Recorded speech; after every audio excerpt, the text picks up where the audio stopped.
The Adventures of Captain Underpants. First epic novel by Dave Filkey. Chapter 1. George and Harold. Meet George Beer and Harold Hutchins.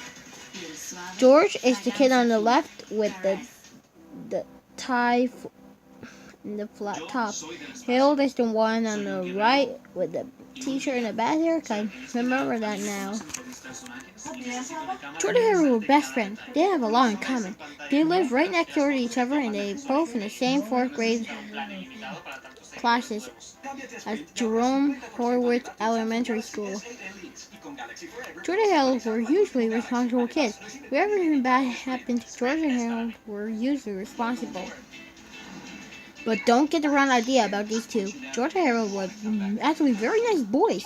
No matter what everybody else thought, they were good, sweet, and lovable.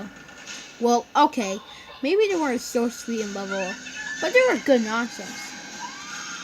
Yeah. It's just that George and Harold each have a silly streak. A mile long, usually that silly streak was hard to control. Sometimes it got into big trouble, and once it got into big trouble. But before I can tell that story, I have to tell this story. Chapter 2. Treehouse Comics, Inc. After a hard day of cracking jokes, pulling pranks, and causing mayhem at school, George and Harold like to rush to the old treehouse in George's backyard. Inside the treehouse were 2 big old fluffy chairs, a table, a cardboard carved with junk food, and a head-full crate full of pencils, pens, and stacks of paper. Now Harold loved to draw, and George loved to make up stories, and together the 2 boys spent hours and hours writing and drawing their very own comic books. Over the years, they have created hundreds of their own comics, starring dozens of their own superheroes. First, there was Dogman, nicknamed Timmy the Talking Toilet, and who could forget the Amazing Cow Lady?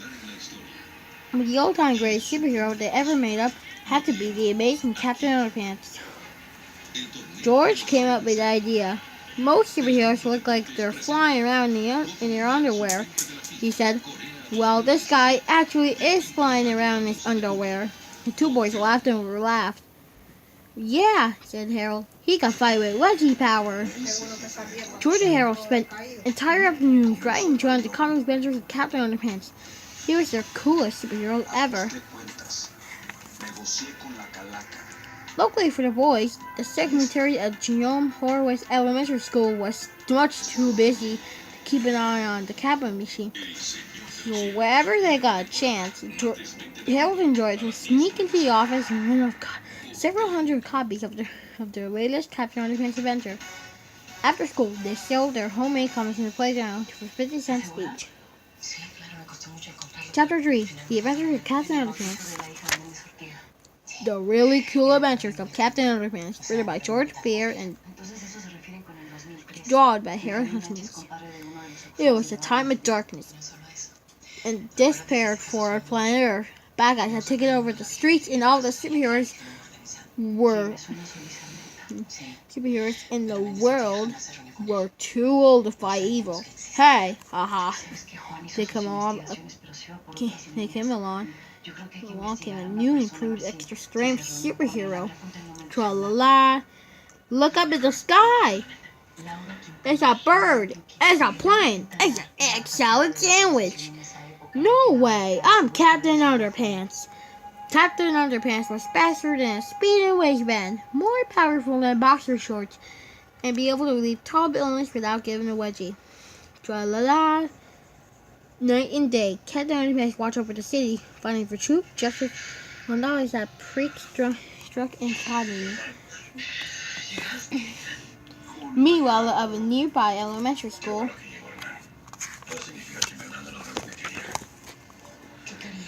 it was Stinky Taco Surprise Day at the cafeteria. Yuck! Everybody hated so much they all threw it away.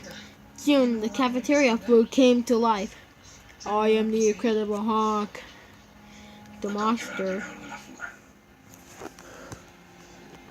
ran around the school, eating everything up. Munch. Help! The incredible hunters ate up 15 folding chairs and the gym teacher. No, not folding chairs. This look like a job for it. Captain Underpants. Tra-la-la. Captain Underpants shot lots of underwear at the monster, but it didn't do any good. Yep, munch.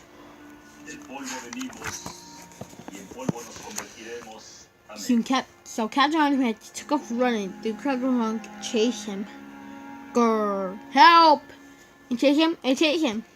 Finally, the incredible hunk got to a tavern and thirsty to chase Captain Underpants. How about a nice drink of water? The monster took a long drink from a shiny white bowl, when suddenly, flush! Hooray for Captain Underpants! And so the incredible hunk got flushed away and was never heard from again. Tra-la-la, the end. Don't miss our next exciting adventure, Captain Underpants and the Attack of the Talking Toilets, coming soon to a playground near you. Chapter 4. Me know Mr. Krupp. Do you see that old guy looking out the window up there? That's Mr. Krupp, the principal.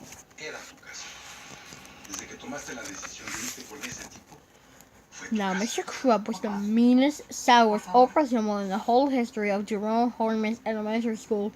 He hated laughter and singing. He hated all the sounds of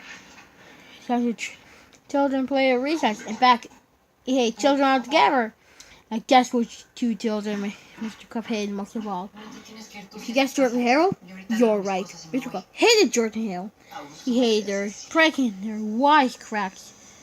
He hated their silly attitudes and their constant giggling. And he especially hated those awful Captain Underpants comic books.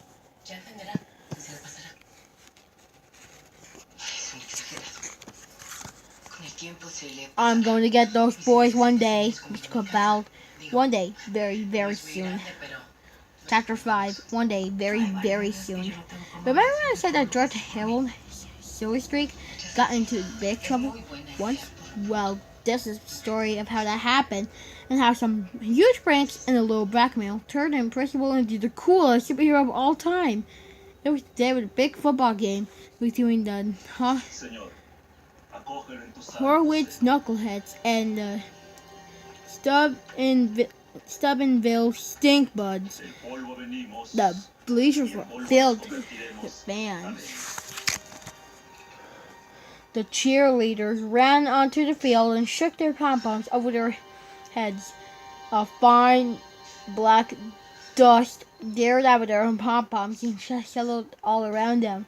"Give me a K," shouted the cheerleaders. "K," repeated the fans.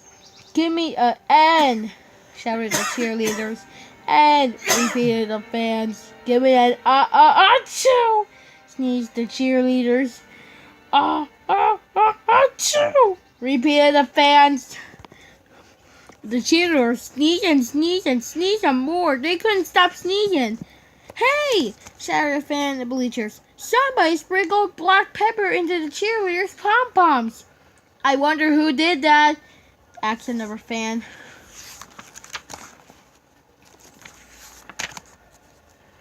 The cheerleaders stumped off the field, sneezing and dripping as muscles.